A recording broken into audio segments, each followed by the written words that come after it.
ल हुन्छ। ओके। जेस तपाईँहरूले चाहिँ इन्टरेक्ट गरिदिनु भयो, आफूले कुरा नबुझेको कुराहरू बोल्नुभयो भनेपछि अझै क्लास चाहिँ अझै प्रभावकारी हुनेछ भन्न चाहन्छु।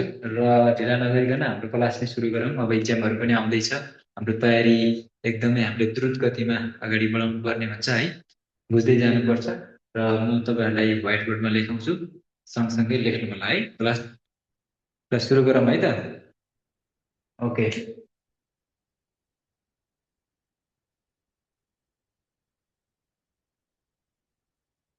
रेस्पिरेटरी सिस्टमको आज हामी एनाटोमी र फिजियोलजीहरू पढ्छौँ है।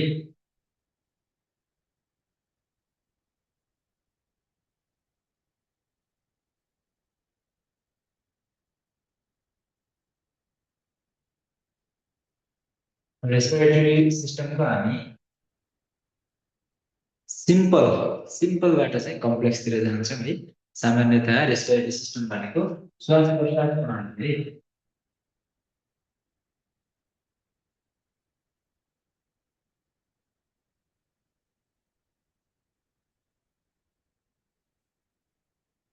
श्वास प्रश्वास प्रणाली भनिन्छ होइन।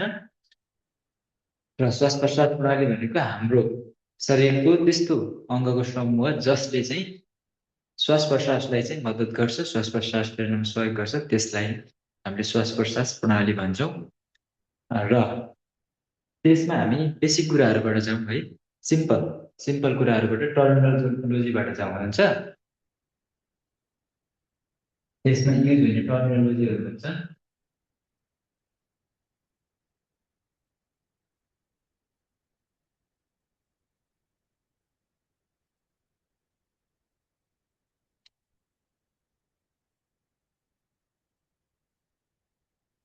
ओके, यहाँ लाइट गएको छ, देखिँदैछ तपाईँहरूलाई?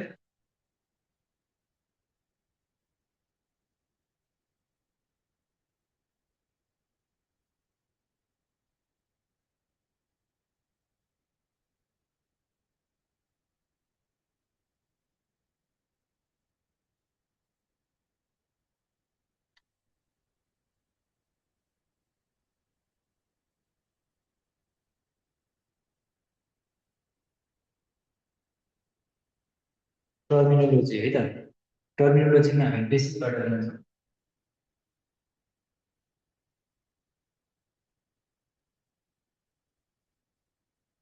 एकदमै टाइममा सुन्नुहोस्।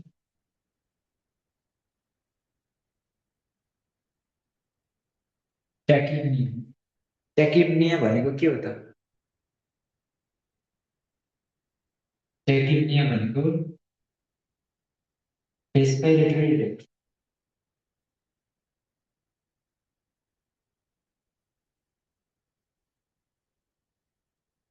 Respiratory rate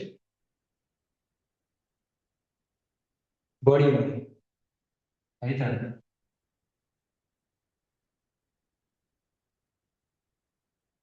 increase in respiratory rate भन्छ है। इन्क्रिज इन रेस्पिरेटरी रेट भनेको मोर देन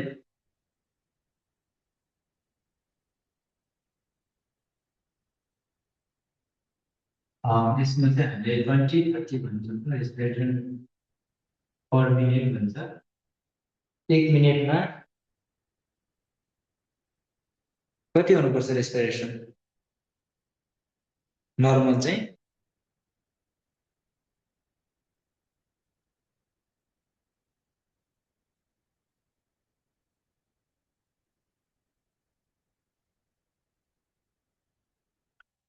त्यही गरी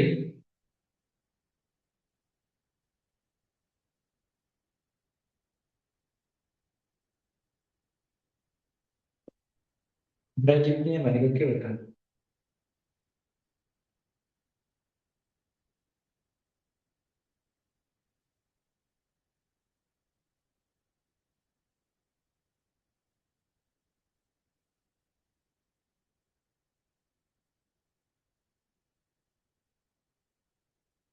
त्यसको लागि हामीले नर्मल आरआर एड गर्नुपर्छ है।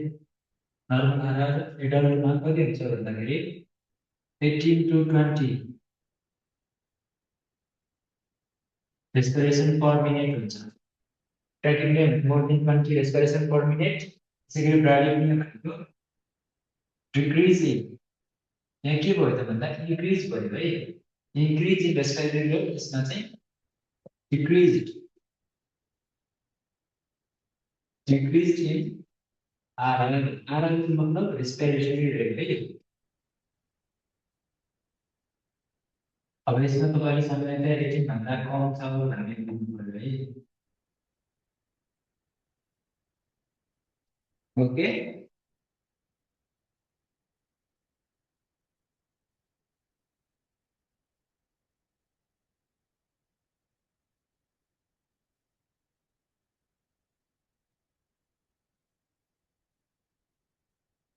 साइनोसिस साइनोसिस भनेको के हो त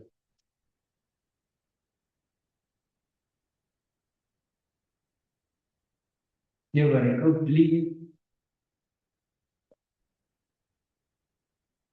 bluish discoloration of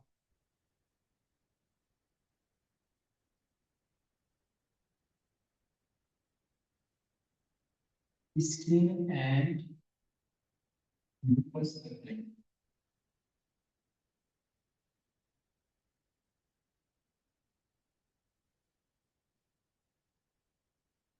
छाला र हाम्रो म्युकस मेम्ब्रेन जुन हुन्छ भित्री तहहरूमा त्यसको चाहिँ ब्लुइश निलो निलो आकार निलो निलो हुनुलाई चाहिँ हामीले साइनोसिस भन्छौँ है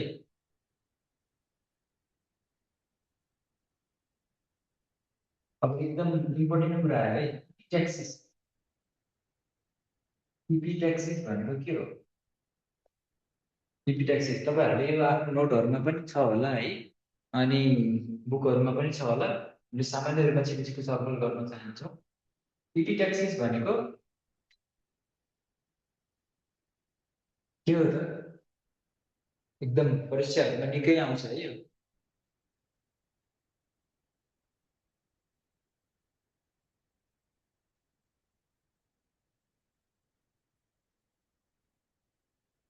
ब्लिडिङ फ्रम नोज है ब्लिडिङ फ्रम नोज भनेको इपिट्याक्सिस हो यसको के हो त कमनेस्ट कज हो के कारणले गर्दा नाकबाट रगत आउँछ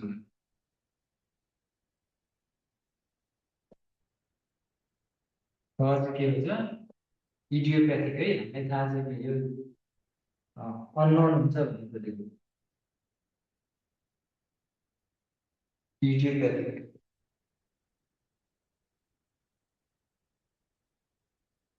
यहाँनिर भन्नुभएको छ ब्राडिप्नियाको लेस देन 16 जस्तो लाग्यो भन्नुभएको छ त्यो चाहिँ नर्मल रेस्पिरेटरी हामीले कति हुन्छ थाहा पाउनुपर्छ नर्मल भनेको 18 to 20 हो त्यसो हुँदाखेरि अब डिक्रिज भन्ने बित्तिकै त्योभन्दा घट्यो भनेपछि भनेको लेस देन 18 हुन्छ कतै कतै 16 पनि लेखेको पाइन्छ तपाईँले मुख्य बुझ्नुपर्ने कुरा भनेको ब्राडिप्निया भनेको डिक्रिज इन रेस्पिरेटरी रेट 18 भन्दा कम 16 होस् 17 होस् होइन 15 होस् त्यो सबैलाई के भन्नु पर्यो तपाईँहरूले ब्राडिप्नियामा लिनु पर्यो त्यसै गरी इन्क्रिज भनेपछि मोर देन 20 भनिसकेपछि तपाईँको 21 22 जति पनि हुनसक्छ अब स्ट्यान्डर्डका कुरा गर्दाखेरिमा स्ट्यान्डर्डमा बुक अनुसार फरक फरक हुन्छ है तपाईँहरूले मुख्य बुझ्नुपर्ने कुरा भनेको ब्राडिप्निया भनेको डिक्रिज इन रेस्पिरेटरी रेट र ट्याकिप्निया भनेको इन्क्रिज इन रेस्पिरेटरी रेट त्यति कुरा बुझ्नु पर्यो है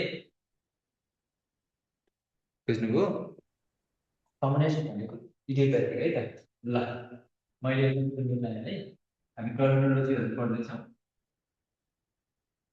बेसिक टर्मिनोलोजीहरू पढौँ है जुन तपाईँहरूलाई इम्पोर्टेन्ट छ तपाईँहरूलाई अलिकति नयाँ लाग्ने कुराहरू तपाईँहरूलाई टर्मिनोलोजीहरूमा भन्छु एकदम इम्पोर्टेन्ट कुराहरू है त अब अर्कोमा जाउँ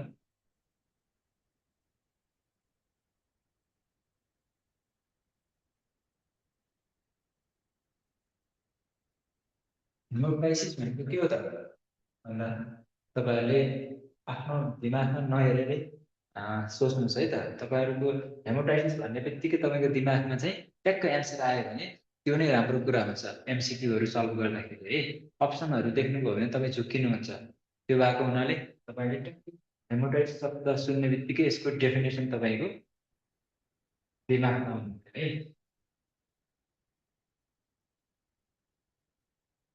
क्लोडिन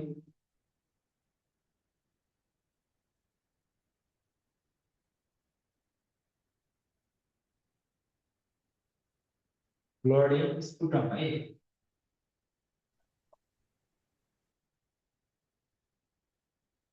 स्पुटम भनेको कतारमा लुब्रिकेन्ट है। कतारमा रगत भयो भने यो चाहिँ हामीले के भन्छौँ, हेमोटाइसिस भन्छ।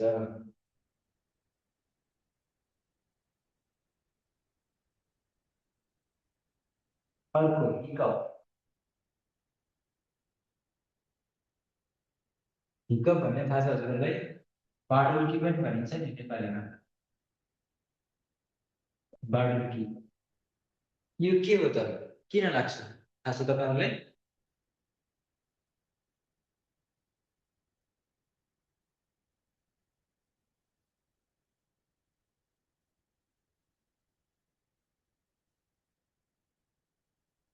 के हुन्छ यो भन्दाखेरि स्पास्मोडिक।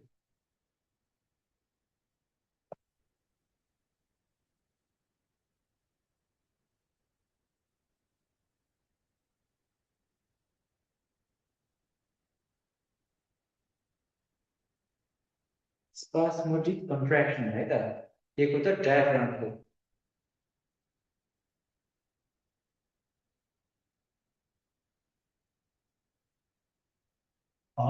डायफ्राम।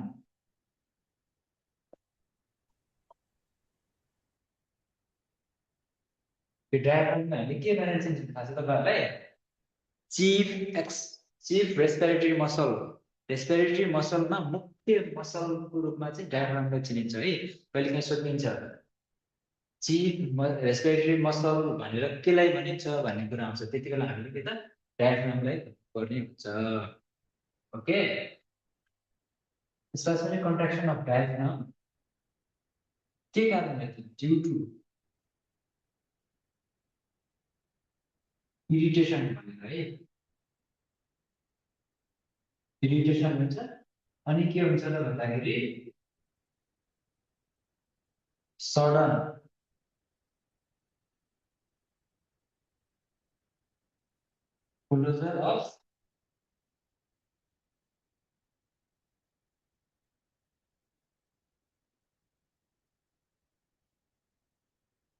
क्लोजर अफ इपिग्लोटिड्स है। हिकअप्स भन्ने कुरा चाहिँ तपाईँहरूले बुझ्नु जरुरी छ। बाडुल्की भनिन्छ, त्यो के कारणले गर्दा हुन्छ भन्दाखेरि एक्कासी स्पास्मोडिक कन्ट्र्याक्सन, जब डायफ्रामको कन्ट्र्याक्सन हुन्छ तब चाहिँ बाडुल्की आउँछ र त्यति बेला नै हाम्रो इपिग्लोटिड्स पनि के हुन्छ त, त्यसको पनि बन्द हुन्छ इपिग्लोटिड्स है। त्यो भएर हिकअप्स हुन्छ भन्ने कुरा बुझ्नु पर्यो।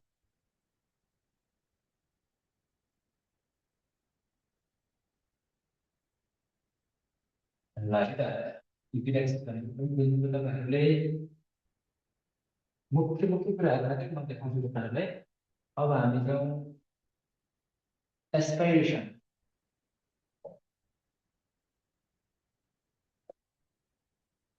एस्पाइरेसन भनेको के हो? अर्को छ टर्म भनेको एक्सपिरेसन, अर्को भनेको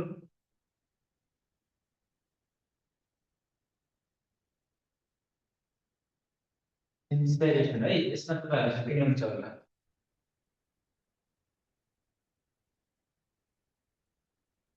हो, एकदमै बबिताजीले भन्नुभयो, गाउँको भाषामा हिकअपलाई हिचकी पनि भनिन्छ। हो, हिचकी पनि भनिन्छ, बाडुल्की पनि भनिन्छ, त्यो सबै एउटै कुरा हो है। ल अब हामी एस्पाइरेसन, इन्सपाइरेसन र यसमा जाउँ है। त्यसको इङ्ग्लिस मिनिङहरू तपाईँहरूलाई थाहा पनि होला होइन, तर केही कुराहरू लेखिदिन्छु, नेपालीमा पनि बुझ्नु जरुरी हुन्छ है। एस्पाइरेसन भनेको के हो त भन्दाखेरि समथिङ, अब त्यो कुनै पनि फ्लुइड हुनसक्छ है, फ्लुइड हुनसक्छ, फुडहरू हुनसक्छ है। इन केमा जान्छ, विन्ड पाइप बुझ्नुभयो?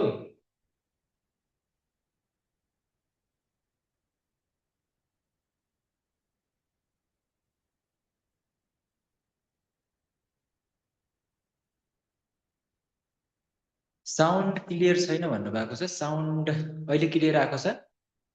मैले भने एस्पाइरेसन भनेको हामीले विशेष गरी ग्यास्ट्रिक कन्टेन्ट जुन खानाहरू फुडहरू हुन्छ त्यो चाहिँ एक्कासी एयरवेजमा जानु के हाम्रो श्वास नलीमा जानु हाम्रो तपाईँको चाहिँ विन्ड पाइप भन्छ नि। अब ट्र्याकियातिर गयो भने अब ल्यारिङ्सतिर चाहिँ गयो भने त्यसलाई हामी के भन्छौँ त एस्पाइरेसन भन्छौँ। कहिलेकाहीँ एस्पाइरेट भयो फुड एस्पाइरेट भयो मान्छे मऱ्यो भन्ने पनि सुन्छौँ नि।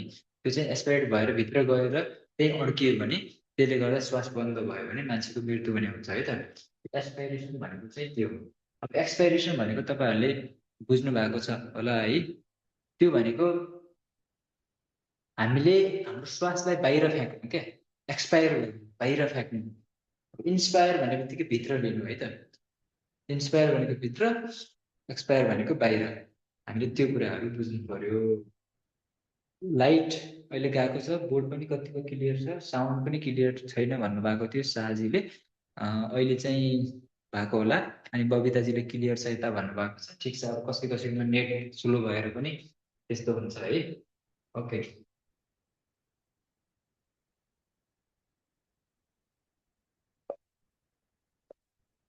Exhale out of here bye here from यता लङ्सबाट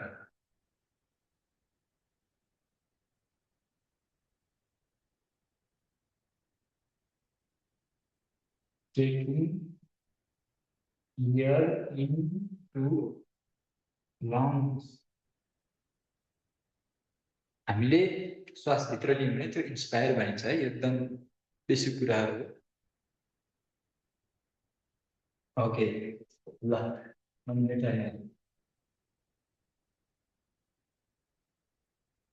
र तपाईँहरूले के नबुझेको छ भने माइक पनि गरेर पनि तपाईँहरू बोल्न सक्नुहुन्छ र केही छ भने कमेन्टमा पनि लेख्न सक्नुहुन्छ है।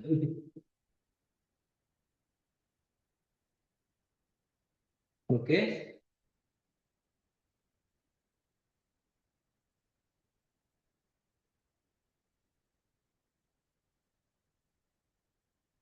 ल अर्कोमा जाउँ।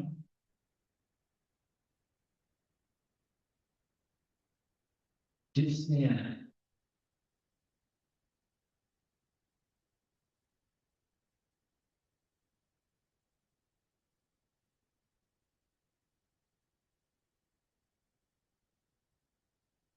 के हो तपाईँ मन पनि सोध्नु है। पार्कसिमल नक्चुरल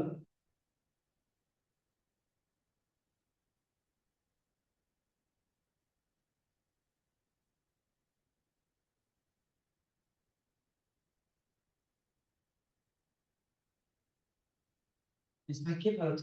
डिस्निया भन्नु के हो र पारोक्सिमल नक्चुरल डिस्निया भन्नु के हो त? डिस्पनिया भन्ने भन्छ डिस्पनिया के हो त यो भन्नुहोस् त।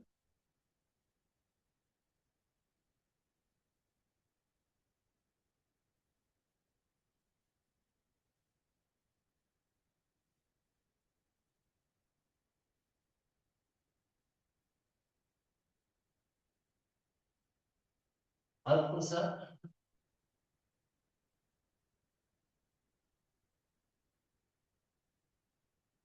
अर्थोप्निया। ओके पनि डिस्निया भन्ने बित्तिकै डिफिकल्टी इन ब्रेथिङ है। Difficulty in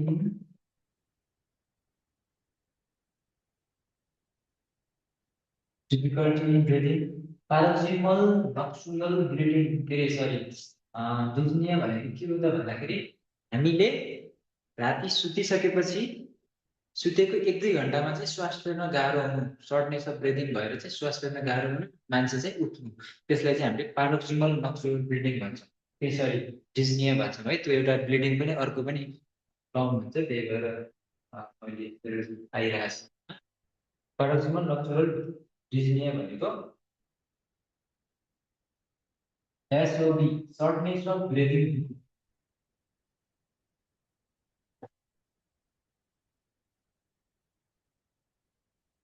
commonly after 1 to 2 hours of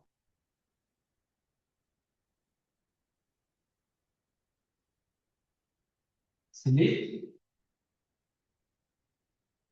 है त सर्टनेस अफ ब्रेदिङ भनेको नि के भन्दा हामी सास फेर्न छोटो भयो भने के हुन्छ डिफिकल्टी हुन्छ है डिफिकल्टी भयो भने difficulty after 1 to 2 hours of sleep राति सुतिसकेपछि 1-2 घन्टा पछाडि चाहिँ श्वास गर्न गाह्रो हुनु त्यो कारणले मान्छे उठ्नुलाई के भन्छ पारोमा नक्चुरल डिस्निया भनिन्छ अब अर्थोप्निया भनेको के हो त भन्दाखेरि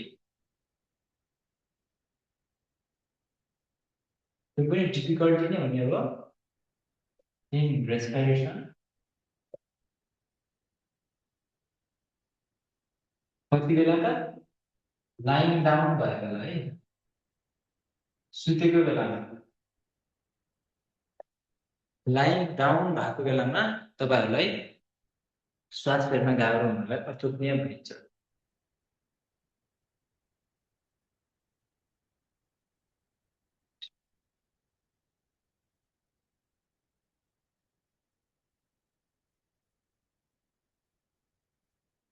तपाईँहरूले लेख्नुहोस् है एकदम सामान्य भाषामा लेखिदिएको छु मैले अब अर्को टर्म छ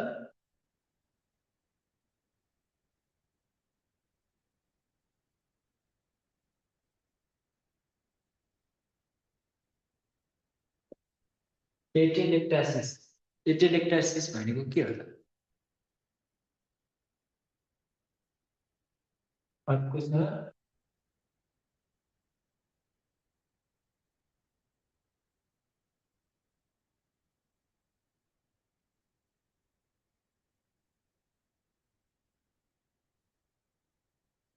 न्युमोकोनियासिस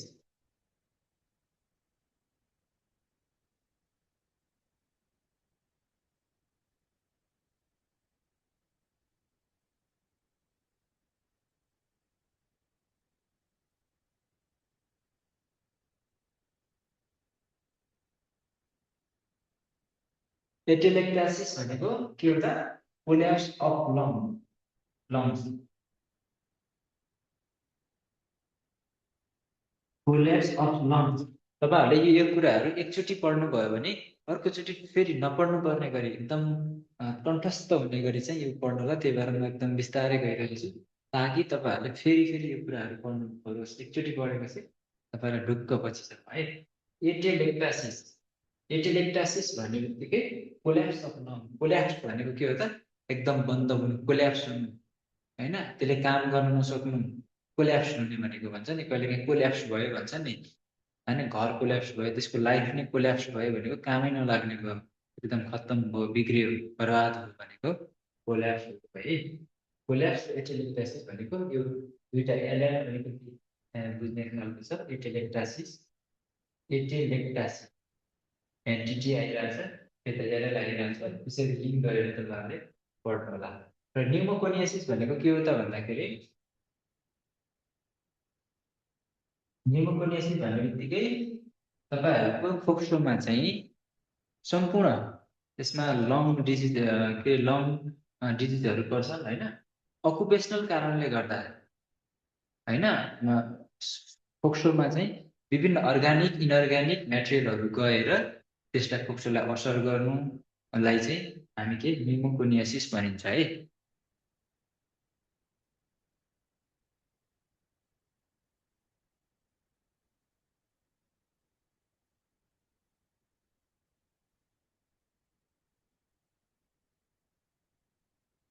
त्यो के भने त ग्रुप अफ अकुपेसनल कारणले गर्दा हुन्छ है यो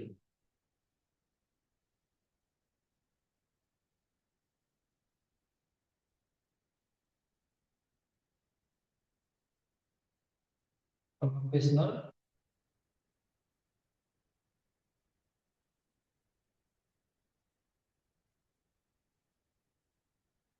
है त इक्जाम्पलमा के हुन्छ त तपाईँले पढ्नु होला सिलिकोसिस।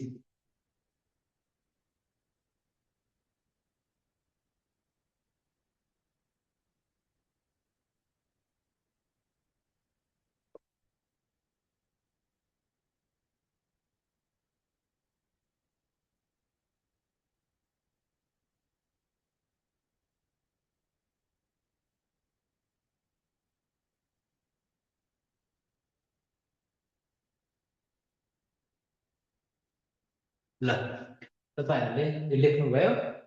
एटोलेक्टेसिस भनेको बुझिहाल्नु भयो, कोल्याप्स अफ लङ। र न्युमोकोनियासिस भनेको a group of occupational long disease. Occupational long disease भनेको कुनै पनि मान्छे जस्तै फार्मरहरूमा के हुन्छ त, उसले काम गरिरहँदा त्यो परालको त्यो धुलोहरू चाहिँ फोक्सोमा गएर असर गर्छ होइन, त्यसलाई के भनिन्छ त, अकुपेसनल लङ डिजिज भनिन्छ। त्यस्तै कारखानामा काम गर्नेहरूको मान्छेको छुट्टै रोग हुन्छ होइन, कुनै अरू ठाउँमा काम गर्ने मान्छेहरूको जोस् आफ्नो कामको कारणले गर्दा, पेसाको कारणले गर्दा आफ्नो लङ्सलाई यदि हानि हुन्छ, त्यसमा रोग लाग्छ, र त्यही रोगहरूको समूहलाई के भनिन्छ, न्युमोकोनियासिस भनिन्छ। त्यसमा एउटा भनेको सिलिकोसिस भयो, एबेस्टोसिस भयो होइन, यी कुराहरू पर्दछन् है त।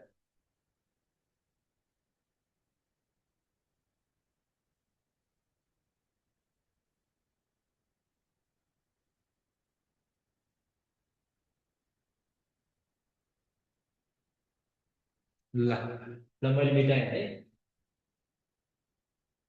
तपाईँहरूसँग पनि केही रेस्पिरेटरी डिजिज सम्बन्धी कुनै टर्म्सहरू छन् भने त्यो पनि ल्याउनुहोस् है, कमेन्टमा डिस्कस गर्न सक्नुहुन्छ होइन। कुनै त्यसै इम्पोर्टेन्ट टर्म्सहरू छुटिरहेका छन् भने तपाईँहरूले भन्नु होला, हामी त्यसको बारेमा पनि डिस्कस गर्छौँ। ओके ल, अब लास्ट दुईटा, हाइपोक्सिया। हाइपोक्सिया भनेको के हो, त्यस्तै गरी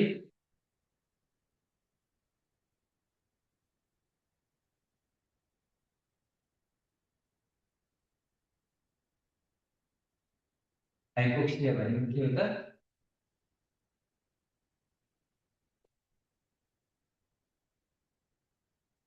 decrease O2 level in blood. फोक्सोमा अक्सिजनको मात्रा कम हुनु हाइपोक्सिया, डिक्रिज हुनु, घट्नु होइन, त्यसलाई चाहिँ के भनिन्छ, हाइपोक्सिया भनिन्छ है।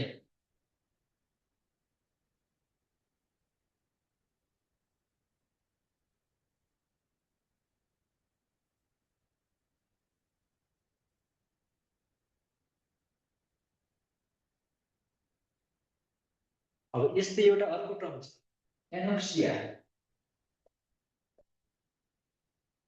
एनोक्सिया भनेको के हो त, ए भन्ने बित्तिकै एन भनेको के हो त, अप्सन।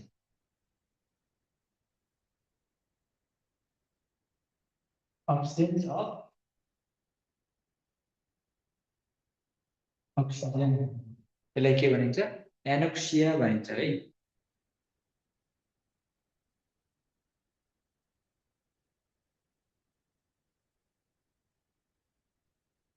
एनोक्सिया भनेको अब्सेन्स अफ अक्सिजन। अरू केही कुराहरू छन् यो सम्बन्धी, कुनै टर्म्सहरू छन् छुटेको, तपाईँहरूलाई कन्फ्युजन लागेको छन् भनेपछि कमेन्ट गर्नु होला है, हामी त्यसको बारेमा पनि छलफल गर्छौँ। यदि त्यो भइसकेपछि हामी अब एनाटोमीतर्फ जान्छौँ, सिम्पल एनाटोमी। म तपाईँहरूलाई फिगर सहित बनाएर, फिगर सहित तपाईँहरूलाई चाहिँ एक्सप्लेन गर्नेछु, र केही कुराहरू त्यसमा तपाईँहरूले नयाँ कुराहरू पाउनुभयो भने छलफल गरौँ होला होइन, सोध्नु होला।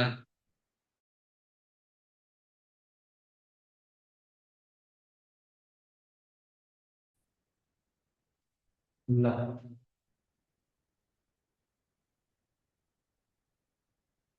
कस्तो लाग्दैछ क्लास, त्यसको बारेमा पनि कमेन्ट गर्नु होला। के गाह्रो भएको छ, साउन्ड सुनिएको छैन, देखिएको छैन, छिटो ढिलो के भइरहेछ, त्यो पनि कमेन्ट गर्नु होला है, भन्न चाहन्छु म।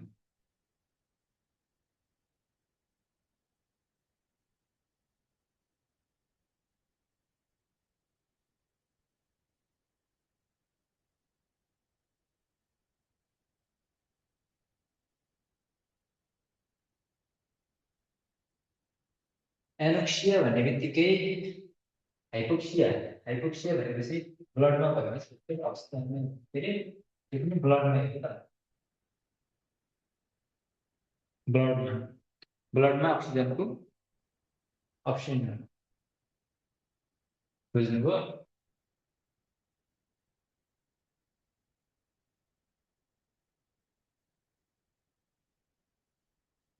ल अब हामीले यसको पार्टमा जान्छौँ यसमा म एउटा सिम्पल फिगर बनाउँछु है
ल फिगर चाहिँ बबिताजीले भन्नुभएको छ पाल्पिटेसनको पनि भनिदिनु न भन्नुभएको छ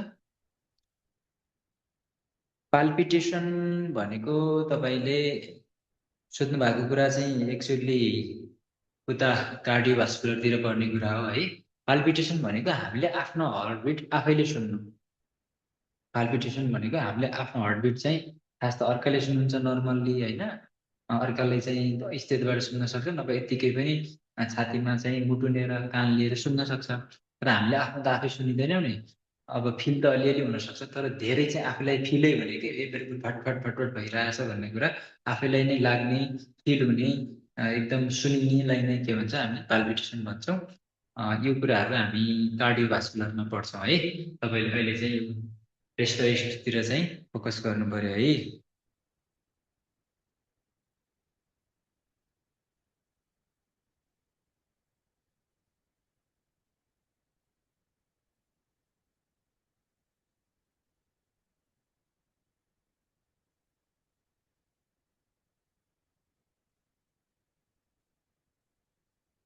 ल यसको अब नाम लेख्छु म है नर्मल्ली हाम्रो यो अब यसमा चाहिँ के भन्छ डायग्राम हुन्छ डायग्रामको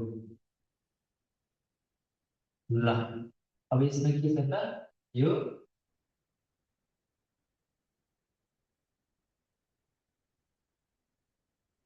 नेजल नेजल क्याभिटी है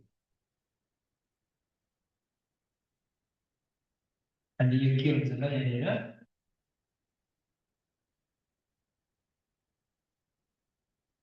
फ्यारिङ्स र यहाँनिर हामीले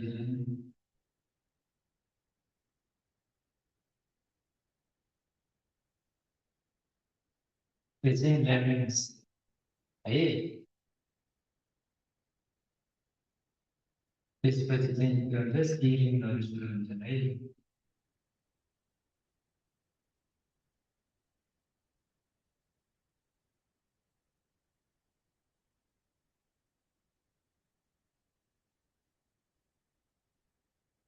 ल त्यो चाहिँ के हो त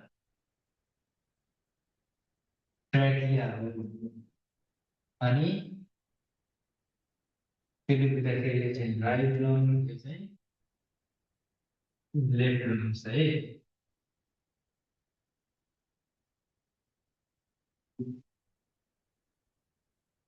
अब यहाँनिर चाहिँ सिंगल ट्र्याकिया आयो, यसलाई यसरी डिभाइड भयो, डिभाइड भएको लागि भन्छ हामी यो चाहिँ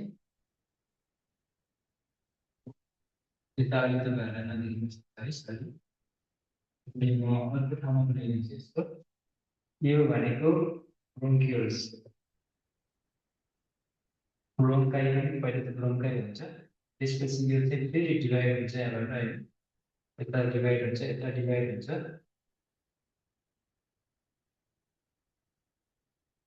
यी के हुन्छ भन्दा चाहिँ ब्रोन्कियोल्स भनिन्छ।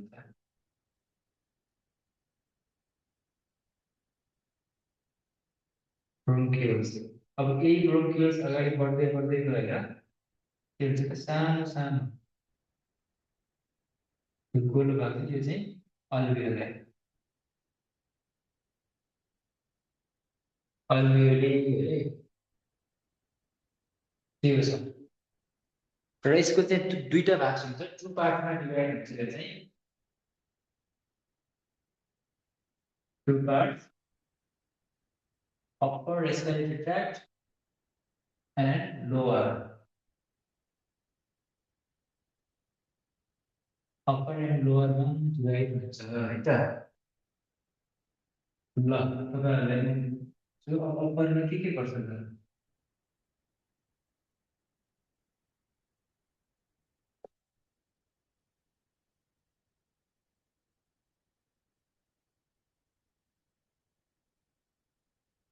अप्परमा के पर्छ त,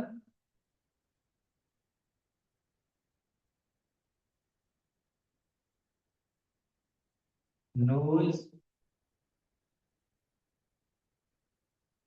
नोज र नेजल क्याभिटी, अर्को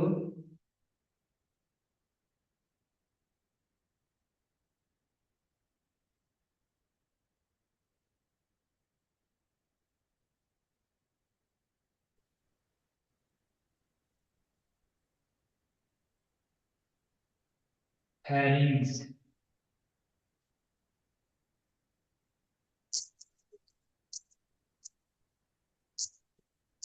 larynx, nose, nasal cavity, pharynx,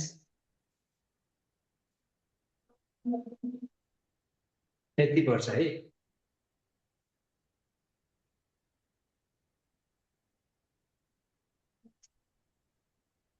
ल अब 2 नम्बरमा लोअर रेस्पिरेटरी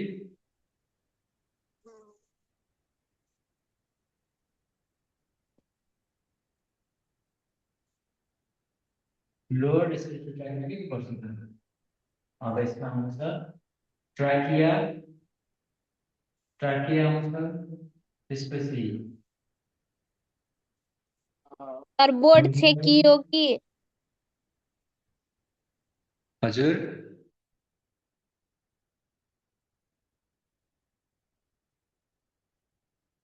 के भन्नुभयो, छेकियो भन्नुभयो कि बुझिएन भन्नुभयो? छेकिएको थियो।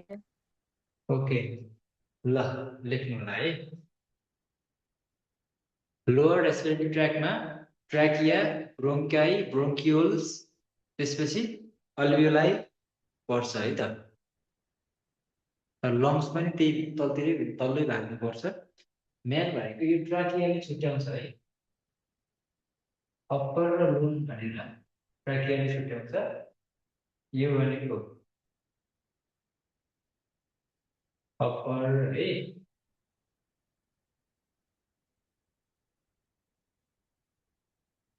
यो भनेको लोअर है त। कहिलेकाहीँ सोधिदिन्छ तल्लो के अरे अप्पर रेस्पिरेटरी ट्र्याकमा कुन चाहिँ अर्गनहरू पर्छ होइन, कुन पर्दैन भनेर अप्सनहरू दिन्छ। ल अप्पर रेस्पिरेटरी ट्र्याकमा कुन पर्दैन भनेर सोध्छ, त्यस्तो अवस्थामा के दिन्छ, नेजल क्याभिटी, फ्यारिङ्स, ल्यारिङ्स, ट्र्याकिया भन्छ। अब त्यस्तो अवस्थामा तपाईँहरू कहिलेकाहीँ झुकिन सक्नुहुन्छ। ट्र्याकिया चाहिँ तल्लोमा पर्छ है त, छुट्याउने चाहिँ यसले पनि छुट्याउने हो है, यहाँनिर चाहिँ यसले नै तल्लो र माथिल्लो भनेर छुट्याउने हो, तर पर्न चाहिँ ट्र्याकिया लोवर रेस्पिरेटरी ट्र्याकमा पर्छ।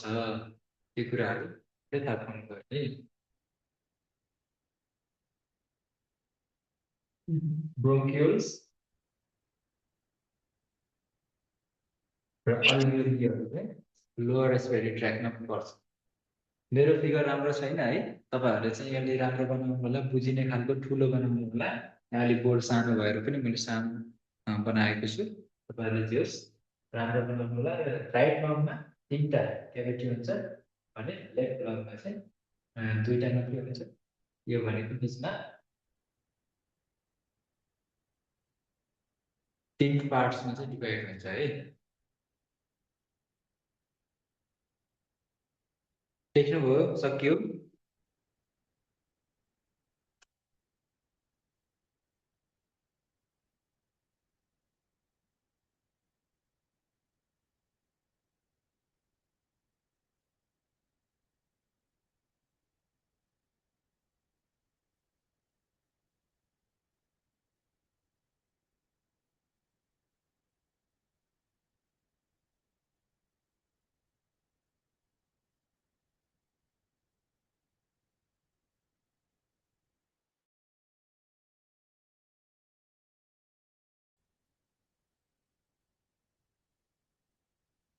ल अब मेटाए है,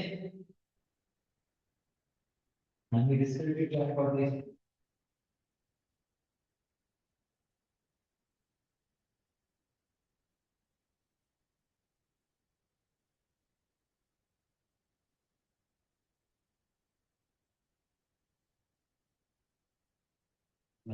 अब चाहिँ हामी नेजल क्याभिटीको बारेमा यी कुराहरू जान्नु है त।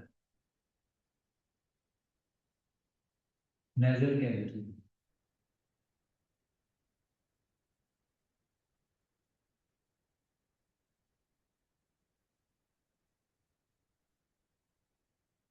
divided by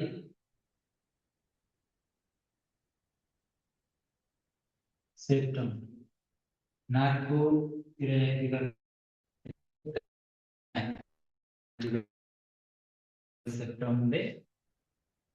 सेप्टमले चाहिँ डिभाइडेड हुन्छ। अर्को भनेको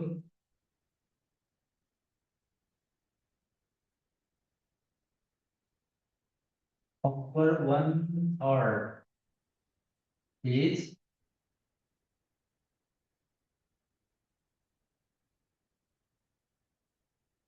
cartilage, माथिल्लो 3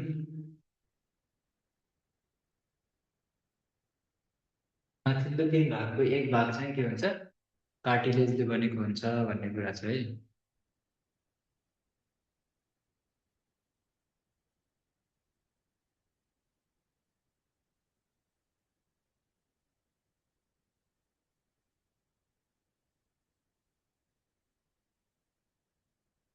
र यो नेजल क्याभिटी चाहिँ कुन इपिथेलियमले बनेको हुन्छ, तपाईहरूले भन्नुहोस् त। यो एमसिक्यूमा कहिलेकाहीँ आउन सक्छ। Nasal cavity is lined by के ल्याउँछ,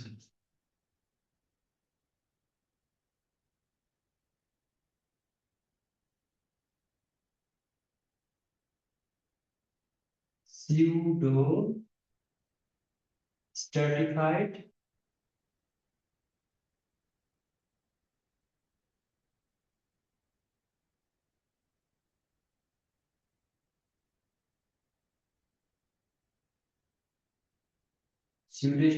columnar epithelium with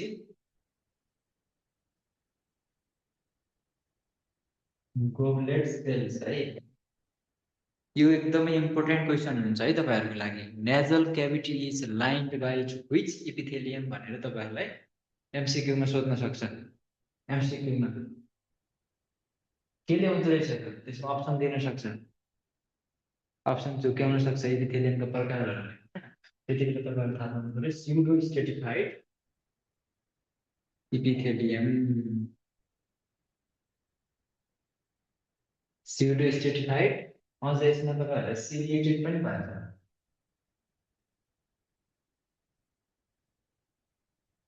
pseudo stratified ciliated columnar epithelium, यसलाई थाहा पाउनुको लागि के थाहा पाउनु पऱ्यो, नेजल क्याभिटीमा के हुन्छ त सिलियाहरू हुन्छन् क्या। तपाईँहरूले भिडियोमा सिलिया भनेको यस्तो फिङ्गर लाइक भिलाइजहरू हुन्छन्, तिनीहरूले के काम गर्छ त, हाम्रो यो सिगान हुन्छ नि त नेजल क्याभिटीमा त, सिगानलाई बाहिर फ्याँक्न मद्दत गर्छन्, हावालाई प्युरिफाई गर्ने काम गर्छन् होइन। हाम्रो नाजल क्याभिटी भनेको त एयर कन्डिसनरको काम गर्छ कि, त्यो क्याभिटीले गर्छ।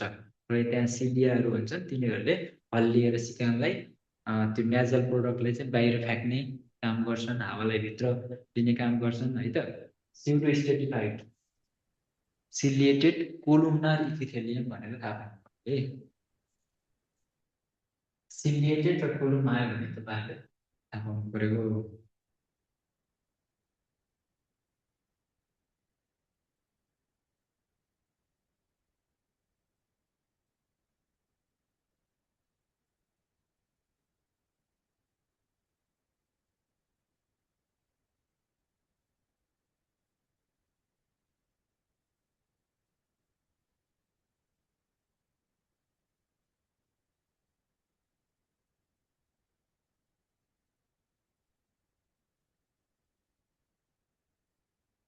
ल मजाले लेख्नु है। यो म फिगर पनि तपाईँहरूले बनाइसक्नु भएको छ होला, म यसलाई मेटाउन चाहेँ है, अलि मजाले लेख्नु दिन्छ।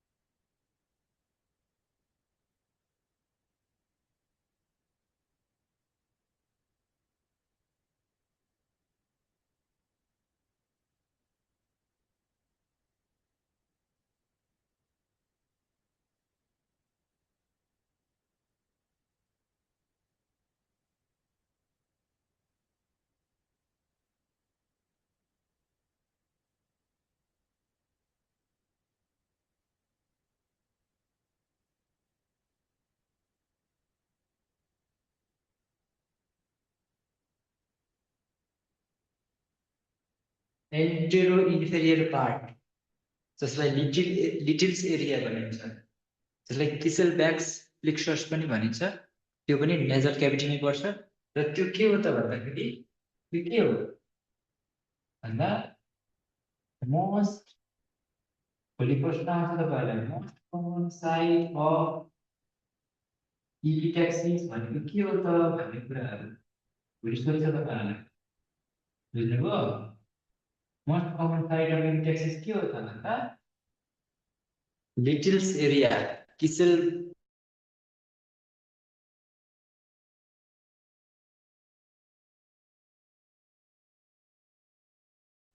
किसेल के अरे पार्ट भनेको चाहिँ लिटिल्स एरिया हो है त, बुझ्नुभयो?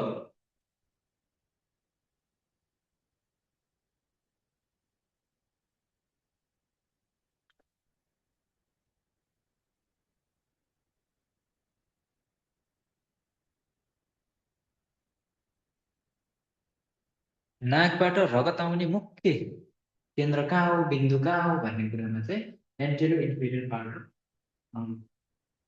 अफ नोज नेजल क्याभिटी, जसलाई चाहिँ लिटिल्स एरिया पनि भन्छ र किसेल पनि भनिन्छ।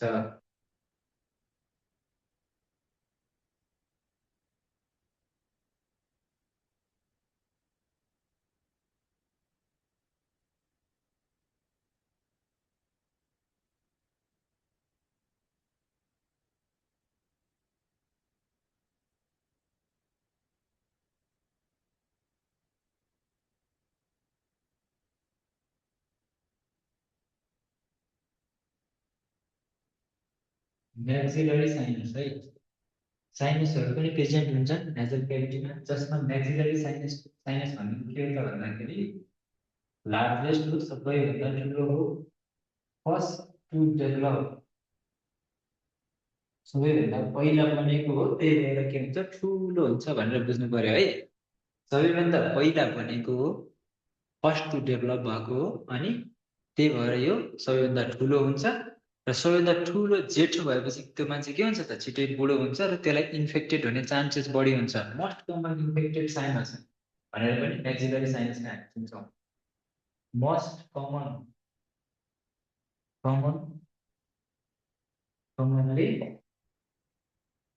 इन्फेक्टेड, मोस्ट कमनली इन्फेक्टेड हुने भनेको के हो त, म्याक्सिलरी साइनस हो है त।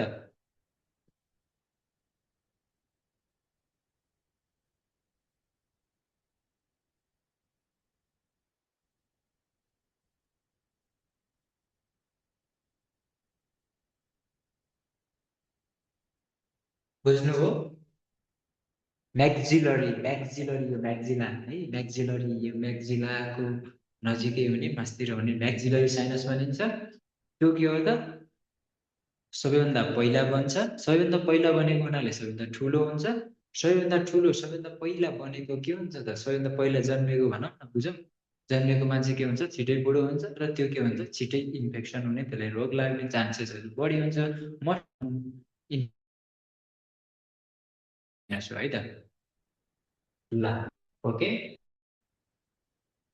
ल मैले मेटाउन सुरु गरेँ। अब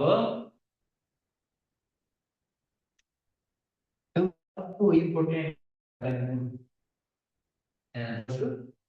नेजोल्याक्राइमल डक्ट है।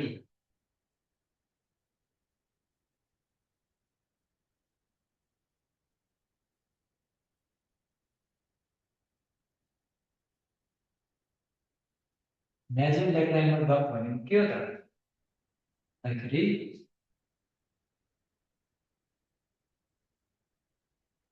एउटा डक्ट हो, बाटो हो, duct that connects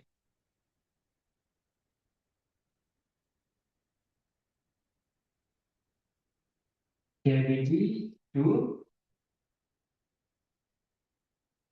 conjunctival sac of eye। ल म तपाईँहरूलाई एउटा प्रश्न गर्छु है। अब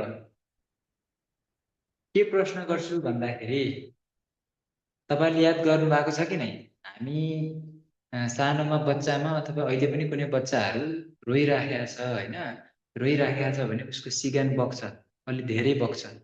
त्यो के कारणले गर्दा हुन्छ होला, एउटा प्रश्न।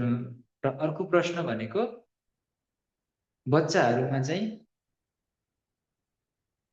बच्चाहरूमा के हुन्छ त, तपाईँको बच्चाहरूमा रुँदाखेरि के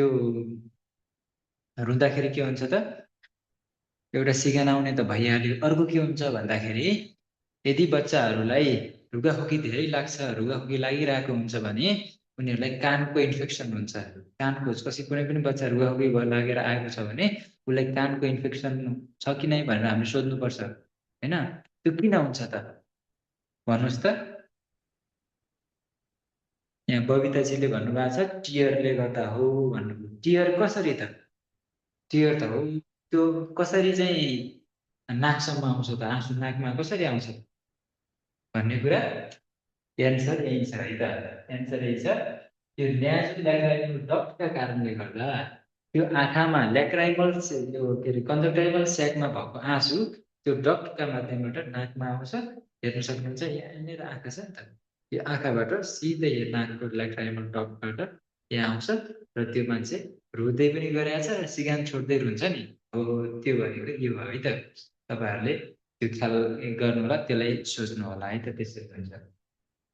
र अर्को प्रश्न भनेको, रुगाखोकी लागेका बच्चाहरूमा कानको इन्फेक्सन हुने चान्सेस हुन्छ, त्यो किन? त्यो चाहिँ तपाईँहरूको होमवर्क भयो है। तपाईँहरूले यसको बारेमा पढ्नु होला, किन हुन्छ त भन्ने कुराहरू तपाईँले थाहा पाउनु होला। कन्सेप्ट वाइज तपाईँले किन हुन्छ, कसरी हुन्छ भन्ने कुराहरू सोचेर बुझेर पढ्नुभयो भने त्यो लामो समयसम्म तपाईँहरूले बिर्सिनु हुँदैन।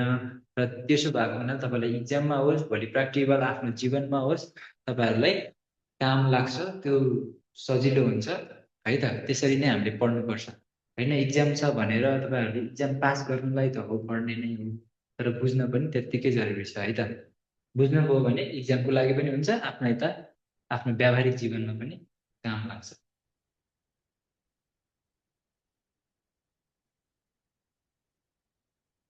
ल, बबिताजीले भन्नुभएको छ आई इयर र नोजको कनेक्सन भएर भन्नुभएको छ। कनेक्सन त हुन्छ, तर कुन कनेक्सन के हो त, त्यो कनेक्सन नाम होइन, त्यो कुराहरू तपाईँहरूले घरमा अध्ययन गर्नु है। त्यो त्यति इक्जाम पोइन्टेड भ्यूबाट त जरुरी छैन, तर तपाईँहरूले जानिराख्दा चाहिँ काम लाग्छ। ल ओके, हाम्रो नेचुरल क्याभिटी चाहिँ सकियो है त। अब हामी फ्यारिङ्स चाहिँ पढ्छौँ है।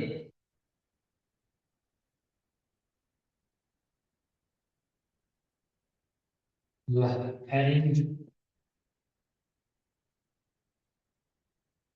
नेचुरल क्याभिटी पढि pharynx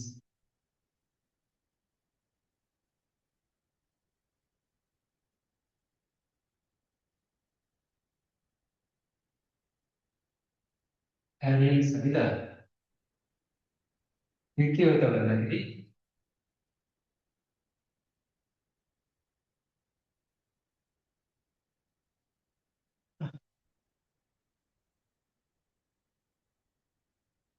common part for ear and food.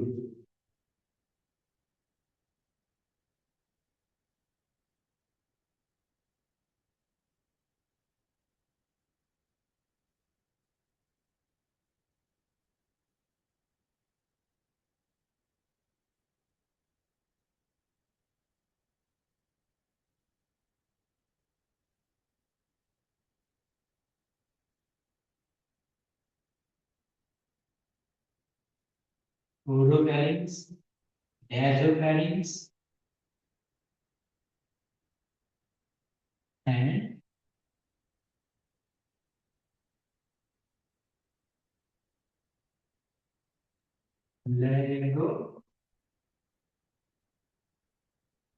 laryngopharynx है त। तीनटा पार्टमा डिभाइडेड हुन्छ।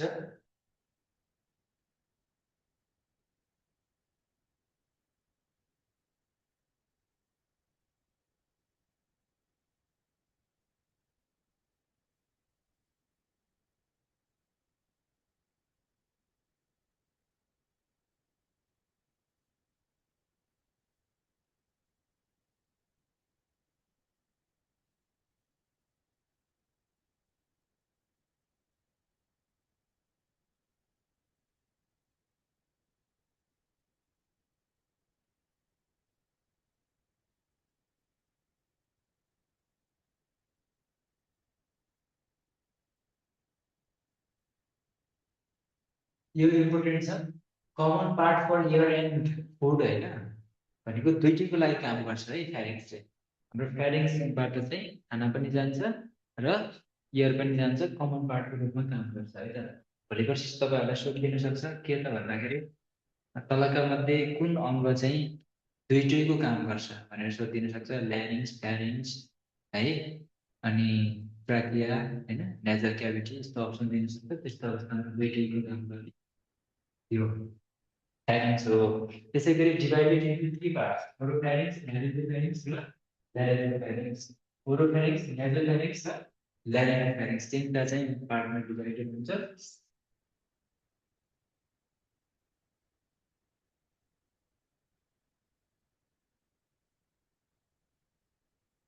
यसको लेन्थ कति हुन्छ भन्नुहोस् त? फ्यारिङ्सको लेन्थ कति हुन्छ, लम्बाइ? कमेन्ट गर्नुहोस् त।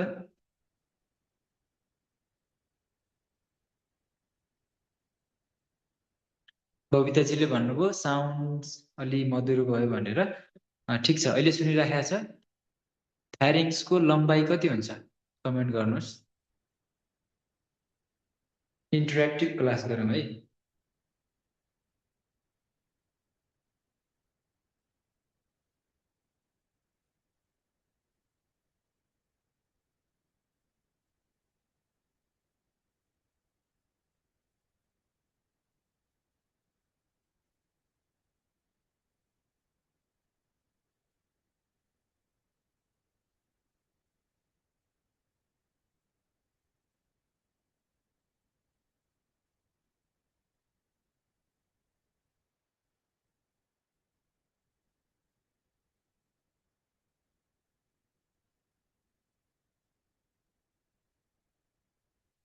फ्यारिङ्सको लम्बाइ कति हुन्छ?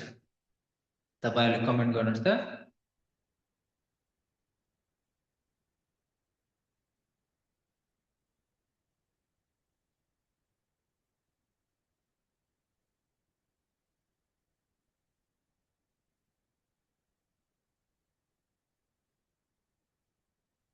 यसको भनेको 12 देखि 14 सेमी हुन्छ है।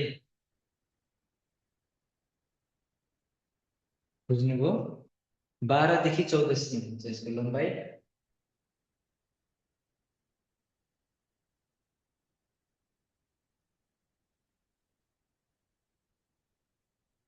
ल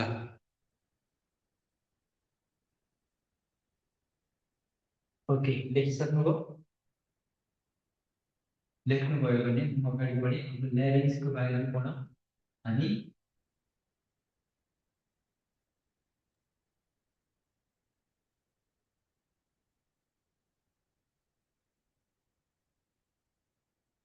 Excuse me, sir. हजुर। हजुरले एउटा common part of air and फुडको बारेमा केही बुझाउनु भएको थियो, त्यो एकचोटि अझै भनिदिनुहोस्।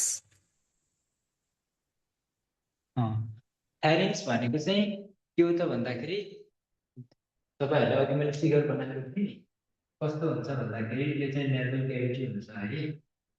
यता चाहिँ के हुन्छ, यताबाट ओरल क्याभिटी आउँछ र यो आइसकेपछि के हुन्छ, यहाँनिर नेजल क्याभिटी पनि आयो होइन।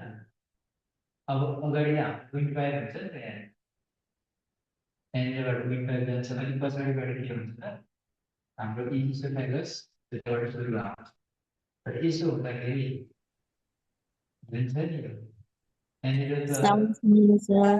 अब यो यहाँनिर र यहाँनिरको पार्टसम्मको यो भाग हुन्छ, त्यसले चाहिँ के हुन्छ, त्यसलाई चाहिँ हामी फ्यारिक्स भन्छौँ। फ्यारिक्सले चाहिँ यताबाट आइसकेको इयरको पनि बाटो हुन्छ र यताबाट आएको इयर यताबाट फुड आउँछ, फुडबाट फुडको पनि यो बाटो भनेको कमन पाथको काम गर्छ क्या, एक सिम लाइन। बुझ्नुभयो? इयरको हजुर। लागि पनि पाथ भयो र फुडको लागि पनि पाथ भयो, केही भयो र यसलाई तीन भागमा डिभाइड छ। ओरोफ्यारिङ्स अगाडिको, नेसोफ्यारिङ्स बिचको र ल्यारिङ्गो भने ल्यारिङ्स लिभरसम्म पुगेको हुन्छ, त्यसलाई चाहिँ ल्यारिङ्गोफ्यारिङ्स भनिन्छ पनि। तपाईँहरूले बुझ्नु पर्यो, तिनवटा भागमा डिभाइड भएको हुन्छ है। बुझ्नुभयो? हजुर, बुझेँ बुझेँ सर। ल ल सर, फिगर अलि साउन्ड अलि मधुरो भयो। ओके, साउन्ड म ठुलै बोलेको छु, अलिक जोरले बोल्ने प्रयास हजुरको गर्छु है साउन्ड त। सानो भयो। झन् सानो भयो।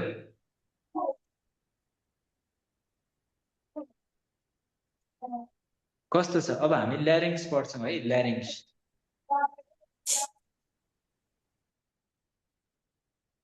ल ल्यारिङ्स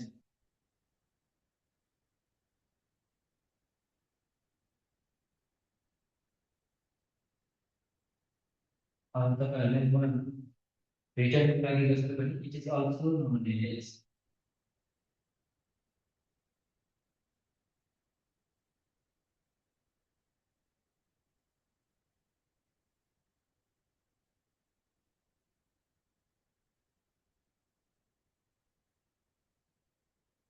भोइस बक्स है। भोइस बक्स भनेर पनि चिनिन्छ होइन। यसलाई अब भोकल कर्ड पनि यहाँ हुन्छ है।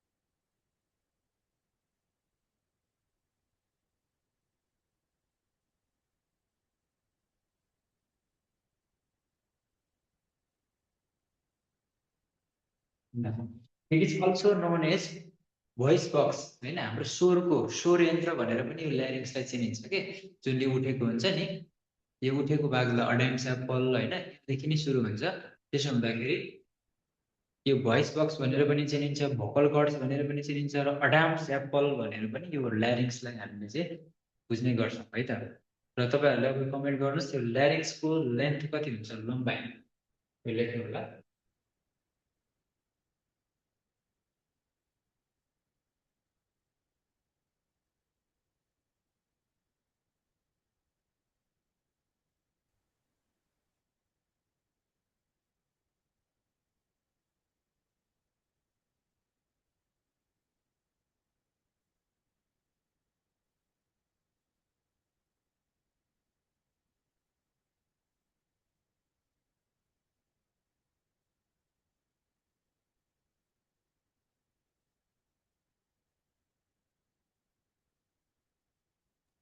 भइसक्यो ल त्यसको लेन्थ भनेको मेलमा 4.4 सिएम है र फिमेलमा 3.6 सिएम र इट एक्सटेन्ड फ्रम कहाँदेखि कहाँसम्म फैलिएको हुन्छ त यो हाम्रो भर्टिब्रामा कहाँदेखि कहाँ फैलिएको एक्सटेन्ड फ्रम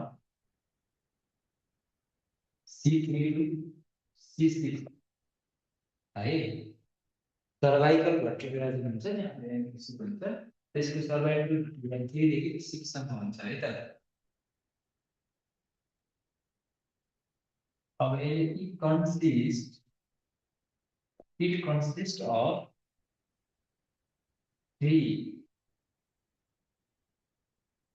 purely and 3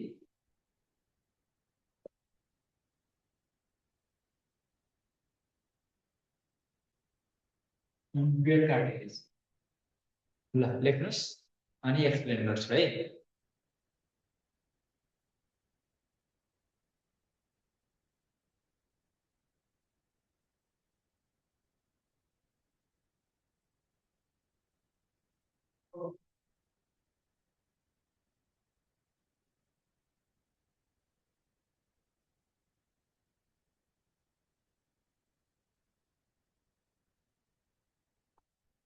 ल अनि यसमा 70 मसल पनि हुन्छन् है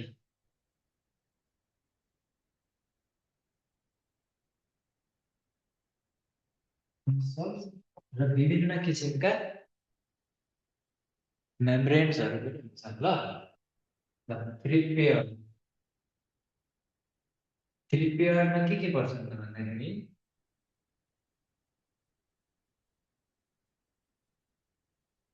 रेटिनोइड दुईटा हुन्छ पेयर भनेपछि जोडीमा हुन्छ है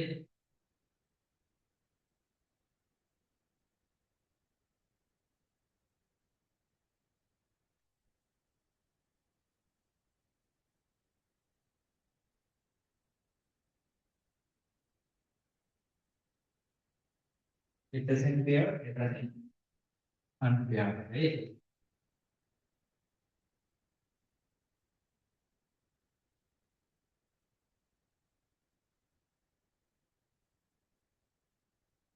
Retinoid दुईटा, corniculate दुईटा र uniform यो दुईटा भनेको कति भयो जम्मा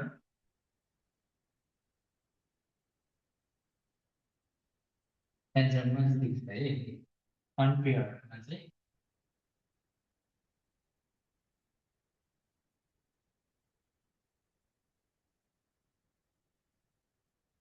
थाइरोइड एउटा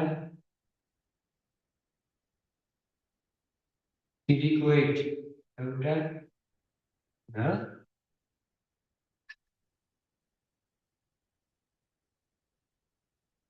इपिग्लोटिड्स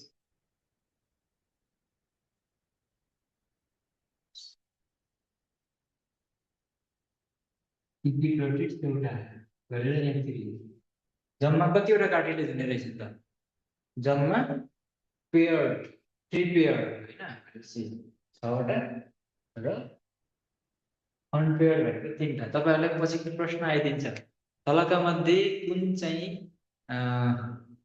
कुन चाहिँ पेयर्ड कार्टिलेज हो भनेर। अब एउटा चाहिँ पेयर्ड वाला दिन सक्छ, कर्निकुलेट, क्रिकोइड, थेरोइड, एपिग्लोटिस दियो भने के भन्नु पर्यो त, पेयर्ड चाहिँ क्रिकोइड हो भन्नु पर्यो। त्यसको लागि यी सबै याद गर्न जरुरी छ, पढ्न जरुरी छ है त। एरिटेनोइडको जोडी कसरी थाहा पाउनु त भन्दा, हेर्नु त ई छ, यहाँ पनि ई छ भनेको जोडी छ नि त, पेयर्ड हो एरिटेनोइड। कर्निकुलेट, कर्नी र कुलेट, एउटा कर्नी भन्ने केटी थियो, एउटा कुलेट भन्ने केटा छ भनेको दुईटा पनि जोडी छ। त्यसरी तपाईहरुले कर्नी कुलेट भनेर जोडी छ भनेर। अर्को एउटा क्युनी भन्ने पनि केटीको नाम हुन सक्छ।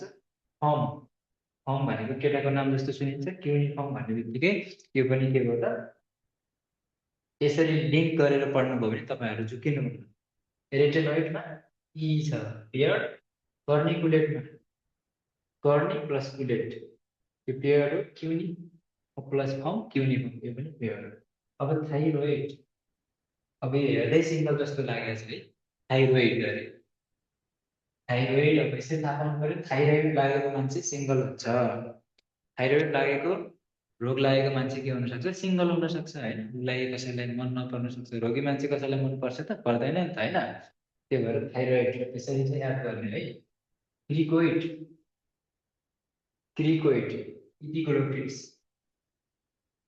हामीले त्यसरी लिंक गरेर पढ्ने तरिकाहरु तपाईहरुलाई सिकाएको है। क्रिकोइड, त्यसै गरी क्रिकोइड, अब यो त्यति सिंगलै सुनिन्छ, क्रिकोइड भनेर सुनिन्छ नि त, डबल छैन है। क्रिकोइड भनेको सिंगल। इपिग्लोटिस पनि सिंगल हुन्छ। इपिसेन्टर हैन, इपिसेन्टर त एउटा हुन्छ नि त, जस्तै अस्ति निर्वाचनको इपिसेन्टर भनेर कसलाई चिनिएको थियो, चुनाव हुँदाखेरि झापालाई चिनिएको थियो नि त। इपिसेन्टर भनेको मुख्य केन्द्र, इपी भनेको मुख्य कतिवटा हुन्छ, एउटा नै हुन्छ है। यो तपाईहरु त्यसरी बुझ्नु ल,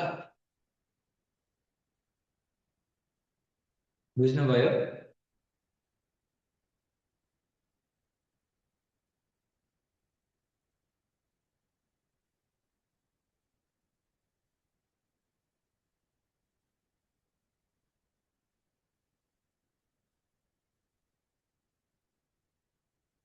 ल, कस्तो लाग्दैछ क्लास, तपाईहरुले बुझ्नु भएको छ कि नै? थाइरोइड यो के रे, सरी, ल्यारिङ्सका कार्टिलेजहरु कण्ठ भयो त तपाईलाई? कण्ठ हुनु पर्यो है अहिले नै।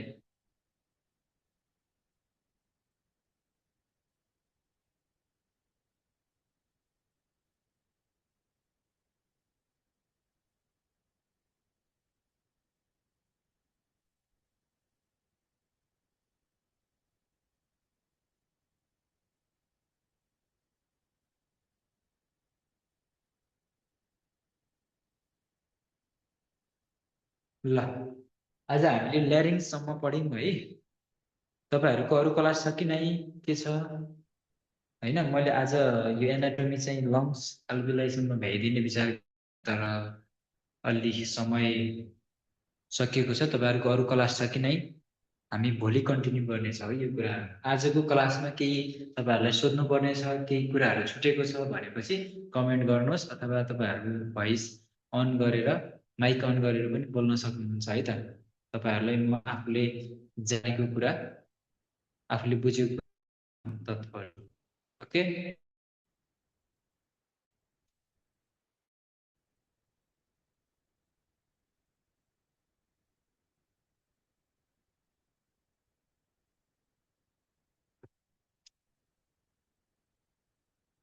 केही छ कमेन्ट गर्नुहोस्, बोल्न सक्नुहुन्छ है।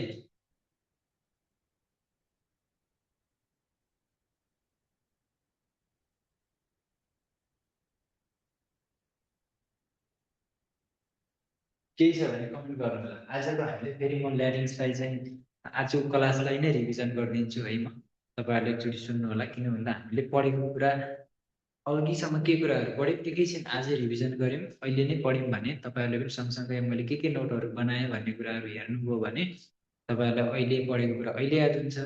एकछिन पछाडि फेरि पछि सुत्ने बेलामा आज दिनभरि के पढेँ त मैले कुराहरू भन्ने कुराहरू एकछिन एनालाइसिस गर्नु होला र भोलि बिहान फेरि पढाइ सुरु गर्नुभन्दा अगाडि मैले हिजो चाहिँ के पढेको थिएँ त भन्ने कुरा एकछिन सर र 2 मिनट 5 मिनट बढीमा 10 मिनट हेरिदिनु भयो भने तपाईँलाई त्यो रिभिजन रिकल गर्नाले चाहिँ सजिलै तपाईँलाई कण्ठ हुन्छ है। त्यो पढ्ने तरिका पनि तपाईँहरूलाई सिकाएँ। जस्तै आज हामीले के पढ्यौँ त, मैले क्लास सुरु गर्ने बित्तिकै टर्मिनोलोजीबाट सुरु गरेँ। टर्मिनोलोजीहरूमा चाहिँ तपाईँहरूलाई ट्याकिप्निया, ब्राडिप्निया होइन, हाइपोक्सिया, एनोक्सिया, एटेलेक्टासिस होइन। एटेलेक्टासिस अलि तपाईँहरूलाई नौलो लाग्यो होला, त्यो भनेको कोल्याप्स अफ लङ्स हो होइन। त्यसै गरी तपाईँहरूलाई पारोक्सिमल नक्चुरल डिस्निया भने, त्यो भनेको इम्पोर्टेन्ट कुरा छ। भनेको सुतेको 1-2 घन्टा पछाडि चाहिँ सर्टनेस अफ ब्रेथ, सास फेर्न गाह्रो भएर चाहिँ एक्कासी मान्छे उठ्नु होइन, त्यो भनिन्छ। त्यसै गरी अर्को लाइन डाउन पोजिसनमा तपाईँलाई श्वास फेर्न गाह्रो हुने कुरा पनि तपाईँहरूलाई मैले भने है। त्यो कुराहरू पनि तपाईँहरूले थाहा पाउनु पऱ्यो। त्यसपछि हामीले यो एनाटोमी सुरु गऱ्यौँ रेस्पिरेटरी ट्र्याक्टको, जसमा चाहिँ सुरुमा नेजल क्याभिटी हो। नेजल क्याभिटीको बारेमा भने यो केबाट तपाईँको हुन्छ त, त्यो केबाट बनेको हुन्छ, कुन इपिथेलियमले बनेको हुन्छ भन्दाखेरि स्युडो स्ट्रेटिफाइड सिलिएटेड कोलुमनार इपिथेलियमले बनेको हुन्छ। त्यो मुख्य कुरा छ, तपाईँलाई थाहा पाउनुपर्ने है। डिभाइडेड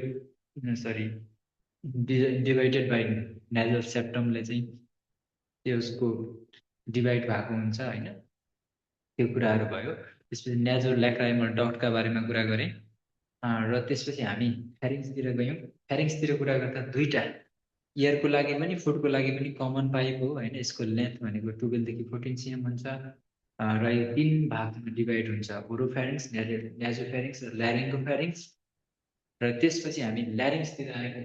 ल्यारिङ्सको कुरा यहाँ छँदैछ। ल्यारिङ्स भनेको एउटा भोइस बक्स भनेर पनि चिनिन्छ होइन, अडाम्स एप्पल भनेर पनि चिनिन्छ। त्यसपछि भोकल कर्ड भनेर पनि चिनिन्छ, रुद्रघन्टी भनेर पनि चिनिन्छ भन्ने कुराहरू गरेँ। र यसको लम्बाइ, भोकल कर्ड्सको लम्बाइ कति हुन्छ त भन्दाखेरि मेलमा 4.4 cm, फिमेलमा 3.6 cm हुन्छ। यो कहाँदेखि कहाँसम्म हुन्छ भन्दाखेरि सर्भाइकल 3rd भर्टिब्रादेखि सर्भाइकल 6th भर्टिब्रासम्म फैलिएको हुन्छ भन्ने कुरा गरेँ। त्यसपछि यसमा केले बनेको हुन्छ भन्दा 9वटा कार्टिलेजले बनेको हुन्छ होइन। त्यसमा पनि 9वटा कार्टिलेज मध्ये 3टा पेयर्ड हुन्छन्, 3टा अनपेयर्ड हुन्छन् भन्ने कुराहरू गरेँ है। त्यो कुराहरू छ तपाईँहरूले बुझ्नुपर्ने।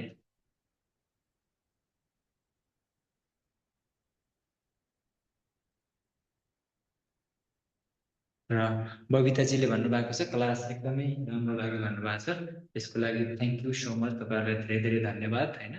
भोलिका दिनहरूमा पनि यसरी नै तपाईँहरूले पार्टिसिपेट भएर क्लासहरू लिनु होला र आफ्नो पढाइलाई एकदम अनुशासित भएर पढ्नु होला। तपाईँहरूलाई परीक्षाको सफलताको शुभकामना दिन चाहन्छु र अहिलेको लागि चाहिँ यो क्लास म बन्द गर्न चाहन्छु। विमल सर। हजुर सर, हजुर। ल सर, आजलाई यति नै गरौँ होला। हुन्छ सर, ल हस् हस्, थ्याङ्क यू सो मच, हस्, शुभरात्रि। अब के छ भने तत्कालै लिङ्क आउँछ है, अर्को चाहिँ कनेक्सन गर्नु होला। ल हस् हस्।